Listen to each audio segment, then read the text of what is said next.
Bertemu kembali bersama saya Ibu Novalin dalam pembelajaran PPKN. Ibu berharap dan berdoa kamu dalam keadaan sehat-sehat ya. Hari ini kita akan melanjutkan pembelajaran kita. Tetap semangat, tetap ikuti kegiatan kita hari ini. Mari kita mulai. Para siswa, bertemu kembali kita dalam pembelajaran kita selanjutnya. Hari ini kita akan membahas tentang warga negara, kewarganegaraan, dan pewarganegaraan. Sebagai warga negara Indonesia yang baik, kita harus tahu apa sih warga negara, kewarganegaraan, dan pewarganegaraan tersebut. Baiklah, kita mulai. Warga negara adalah orang yang diakui oleh undang-undang sebagai warga negara. Jadi setiap orang yang ada di sebuah negara yang telah diakui oleh undang-undang sebagai warga negaranya, maka dia disebut sebagai warga negara. Yang kedua adalah kewarganegaraan. Kewarganegaraan adalah segala hal ihwal yang berhubungan dengan warga negara. Lalu pewarganegaraan. Pewarganegaraan sering juga disebut dengan naturalisasi. Naturalisasi adalah tata cara bagi orang asing untuk memperoleh kewarganegaraan suatu negara melalui permohonan. Dengan kata lain, pewarganegaraan adalah suatu proses mewarganegarakan seseorang. Dalam warga negara, di sebuah negara ada yang disebut dengan penduduk. Tentunya kita sering mendengar kata penduduk. Penduduk adalah bagian dari warga negara. Penduduk merupakan orang-orang yang berdomisili di wilayah negara tertentu. Contohnya penduduk Indonesia, penduduk Malaysia, penduduk warga negara lain. Penduduk tidak tentu merupakan anggota suatu negara tersebut. Artinya bahwa penduduk yang ada di negara tersebut belum tentu merupakan anggota dari suatu negara. Karena apa? Karena penduduk ada yang merupakan warga negara asing dan ada yang warga negara asli. Jadi dalam negara tersebut penduduk itu ada dua. Penduduk yang merupakan warga negara asli dan penduduk yang bukan warga negara asli atau warga negara asing. Nah, dalam kewarganegaraan di Indonesia, sekarang kita lanjutkan tentang kewarganegaraan. Di Indonesia, tentang kewarganegaraan sudah tercantum dalam Undang-Undang Nomor 12 Tahun 2006 tentang kewarganegaraan.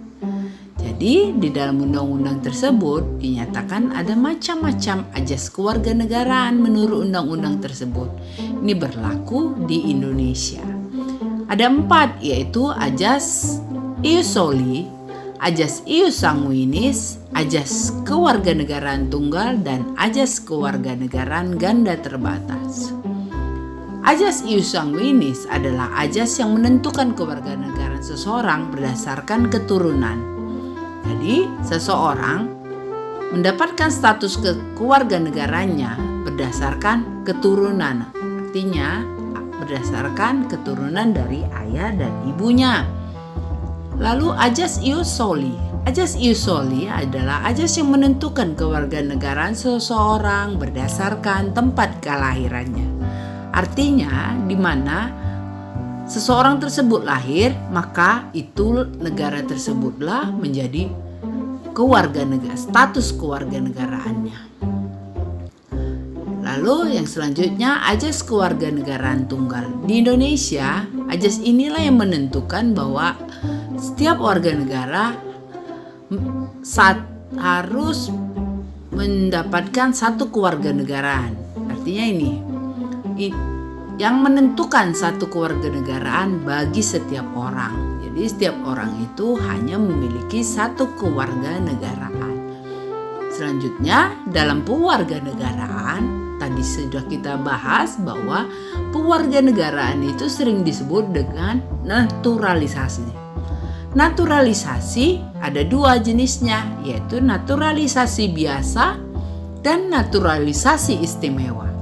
Naturalisasi biasa merupakan jenis naturalisasi yang dijalankan untuk mendapatkan status kewarganegaraan bagi warga negara asing sebagaimana pada umumnya. Artinya, berdasarkan naturalisasi biasa ini, seseorang yang ingin menjadi warga negara sebuah negara, dia harus mendaftarkan dirinya melalui permohonan berdasarkan syarat-syarat ketentuan menjadi seorang warga negara. Lalu yang kedua adalah naturalisasi istimewa. Naturalisasi istimewa merupakan jenis naturalisasi yang dijalankan untuk mendapatkan status kewarganegaraan untuk warga negara asing secara istimewa. Artinya, warga negara asing tersebut tidak harus melengkapi banyak persyaratan seperti naturalisasi biasa. Jadi dalam naturalisasi ada syarat-syarat untuk menjadi syarat-syarat dari naturalisasi tersebut.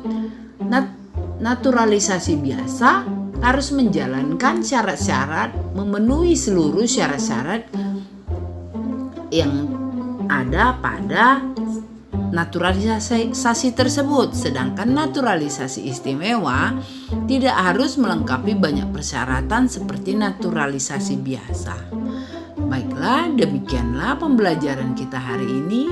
Kita akan merangkum kembali kesimpulan dari pembelajaran kita hari ini, yaitu materi-materi apa yang kita pelajari tadi, poin-poin penting apa yang kita pelajari.